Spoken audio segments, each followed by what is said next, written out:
नमस्कार दोस्तों, आप लोगों का हमारे चैनल में स्वागत है। आज हम जानेंगे अमावस्या और पूर्णिमा के रहस्य। हिंदू धर्म में पूर्णिमा, अमावस्या और ग्रहण के रहस्य को उजागर किया गया है। इसके अलावा वर्ष में ऐसे कई महत्वपूर्ण दिन और रात हैं जिनका धरती और मानव मन पर गहरा प्रभाव पड़ता है। उनमें से ही माह में पड़ने वाले 2 दिन सबसे महत्वपूर्ण हैं, पूर्णिमा और अमावस्या। पूर्णिमा और अमावस्या के प्रति बहुत से लोगों में डर है, खासकर अमावस्या के प्रति ज़्यादा डर है। वर्ष में 12 पूर्णिमा और 12 अमावस्या होती है। सभी का अलग अलग महत्व है। हिंदू पंचांग के अनुसार माह के 30 दिन को चंद्रकला के आधार पर 15-15 दिन के 2 पक्षों में बांटा गया है, शुक्ल पक्ष और कृष्ण पक्ष। शुक्ल पक्ष के अंतिम दिन को पूर्णिमा कहते हैं और कृष्ण पक्ष के अंतिम दिन को अमावस्या। अब हम जानेंगे हिंदू पंचांग की अवधारणाओं के बारे में। हिंदू पंचांग के अनुसार यदि शुरुआत से गिने तो 30 तिथियों के नाम हैं, जो कि हैं पूर्णिमा, जिसको पूर्णमासी भी कहा जाता है, प्रतिपदा यानी पड़वा, द्वितीय यानी दूज, तृतीय यानी तीज, चतुर्थी यानी चौथ, पंचमी, षष्ठी यानी छठ, सप्तमी जिसे सातम भी कहा जाता है, अष्टमी यानी आठम, नवमी या नवमी, दशमी यानी दसम, एकादशी जो कि 11 भी है, द्वादशी यानी 12, त्रयोदशी यानी 13, चतुर्दशी यानी 14 और अमावस्या यानी कि अमावस। अमावस्या पंचांग के अनुसार माह की 30वीं और कृष्ण पक्ष की अंतिम तिथि है, जिस दिन की चंद्रमा आकाश में दिखाई नहीं देता। हर माह की पूर्णिमा और अमावस्या को कोई न कोई पर्व अवश्य मनाया जाता है, ताकि इन दिनों व्यक्ति का ध्यान धर्म की ओर लगा रहे। लेकिन इसके पीछे आखिर रहस्य क्या है, आइए इसके बारे में जानते हैं। धरती पर 2 तरह की शक्तियां होती हैं, पहला नकारात्मक और दूसरा सकारात्मक। धरती के मान से 2 शक्तियों का वर्चस्व सदा से रहता आया है। हालांकि कुछ मिश्रित शक्तियां भी होती हैं, जैसे संध्या होती है तथा जो दिन और रात के बीच होती है, उसमें दिन की तरह की शक्तियां होती हैं, सकारात्मक और नकारात्मक, दिन और रात, अच्छा और बुरा आदि। हिंदू धर्म के अनुसार धरती पर उक्त दोनों तरह की गुण भी होते हैं, रात के गुण भी। इन प्राकृतिक और देवीय शक्तियों के कारण ही धरती पर भांति भांति के जीव जंतु, पशु पक्षी और पेड़ पौधों, निशाचरों आदि का जन्म और विकास हुआ है। इन शक्तियों के कारण ही मनुष्यों में देवगुण और दैत्य गुण होते हैं। हिंदुओं ने सूर्य और चंद्र की गति और कला को जानकर वर्ष का निर्धारण किया गया। एक वर्ष में सूर्य पर आधारित 2 आयन होते हैं, पहला उत्तरायण और दूसरा दक्षिणायन। इसी तरह चंद्र पर आधारित एक माह के 2 पक्ष होते हैं, शुक्ल पक्ष और कृष्ण पक्ष। इनमें से वर्ष के मान से उत्तरायण में और माह के मान से शुक्ल पक्ष में देव आत्माएं सक्रिय रहती हैं, तो दक्षिणायन और कृष्ण पक्ष में दैत्य और पितर आत्माएं ज़्यादा सक्रिय रहती हैं। अच्छे लोग किसी भी प्रकार का धार्मिक और मांगलिक कार्य रात में नहीं करते, जबकि दूसरे लोग अपने सभी धार्मिक और मांगलिक कार्य सहित सभी सांसारिक कार्य रात में ही करते हैं। अब हम जानेंगे पूर्णिमा के विज्ञान के बारे में। पूर्णिमा की रात मन ज़्यादा बेचैन रहता है और नींद कम ही आती है।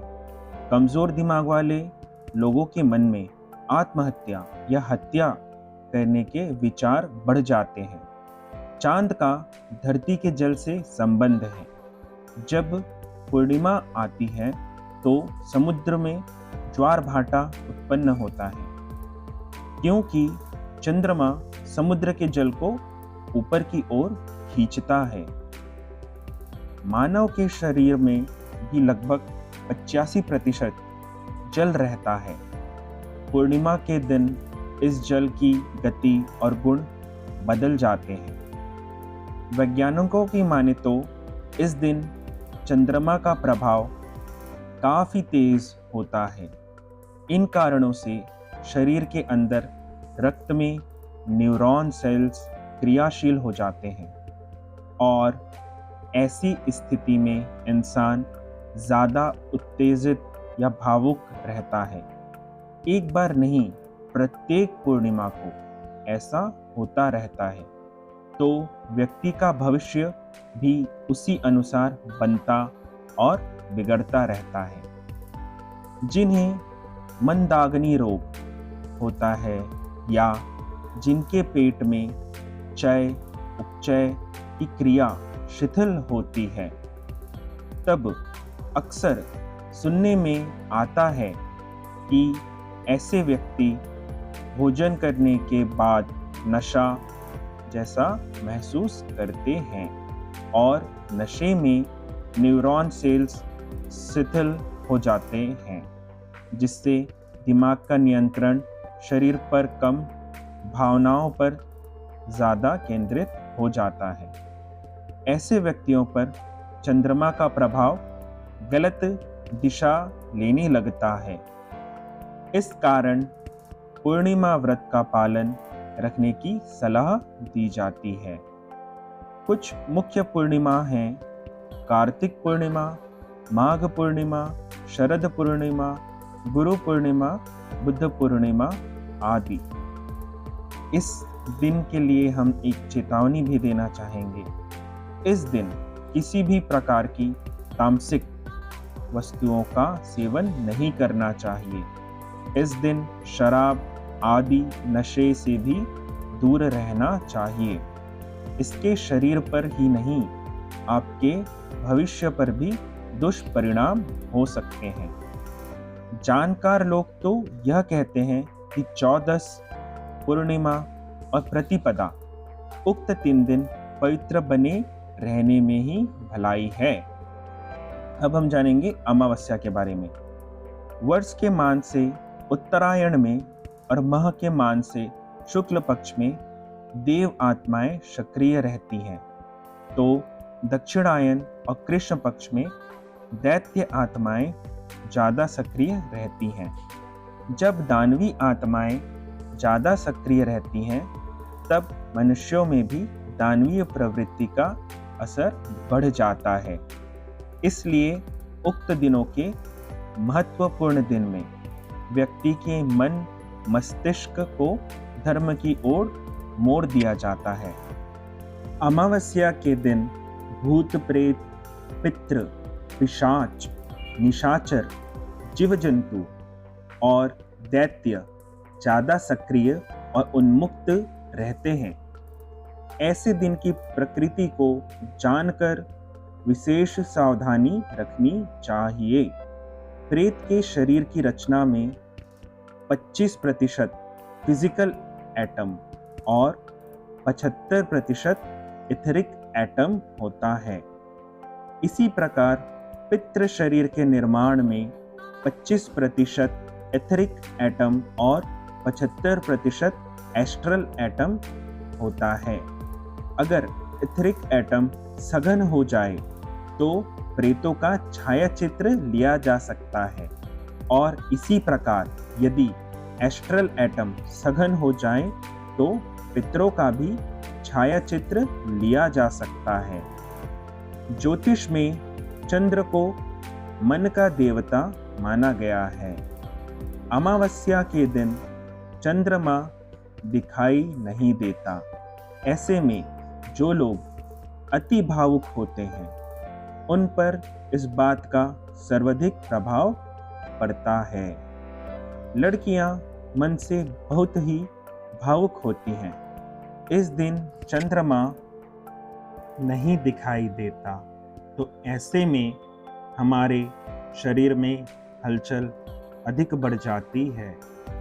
जो व्यक्ति नकारात्मक सोच वाला होता है उसे नकारात्मक शक्ति अपने प्रभाव में ले लेती है। धर्म ग्रंथों में चंद्रमा की 16वीं कला को अमा कहा गया है। चंद्रमंडल की अमा नाम की महाकला है जिसमें चंद्रमा की 16 कलाओं की शक्ति शामिल है। शास्त्रों में अमा के अनेक नाम आए हैं, जैसे अमावस्या, सूर्य चंद्र संगम, पंचदशी, अमावसी, आमावसी या अमामासी। अमावस्या के दिन चंद्र नहीं दिखाई देता, अर्थात जिसका क्षय और उदय नहीं होता है उसे अमावस्या कहा गया है। तब इसे कुहू अमावस्या भी कहा जाता है। अमावस्या माह में एक बार ही आती है। शास्त्रों में अमावस्या तिथि का स्वामी पितृदेव को माना जाता है। अमावस्या सूर्य और चंद्र के मिलन का काल है। इस दिन दोनों ही एक ही राशि में रहते हैं। कुछ मुख्य अमावस्याएं हैं: भौमवती अमावस्या, मौनी अमावस्या, शनि अमावस्या, हरियाली अमावस्या, दिवाली अमावस्या, सोमवती अमावस्या, सर्वपितृ अमावस्या। चेतावनी: इस दिन किसी भी प्रकार की तामसिक वस्तुओं का सेवन नहीं करना चाहिए। इस दिन शराब आदि नशे से भी दूर रहना चाहिए। इसके शरीर पर ही नहीं, आपके भविष्य पर भी दुष्परिणाम हो सकते हैं। जानकार लोगों का तो यह भी कहना है कि 14 अमावस्या और प्रतिपदा उक्त 3 दिन पवित्र बने रहने में ही भलाई है। यहाँ तक साथ रहने के लिए धन्यवाद दोस्तों। अगर आप लोगों को हमारा वीडियो पसंद आया हो तो कृपया करके लाइक करें, कमेंट करके बताएं और चैनल को सब्सक्राइब करें। जल्दी मिलते हैं अगले वीडियो पे। धन्यवाद।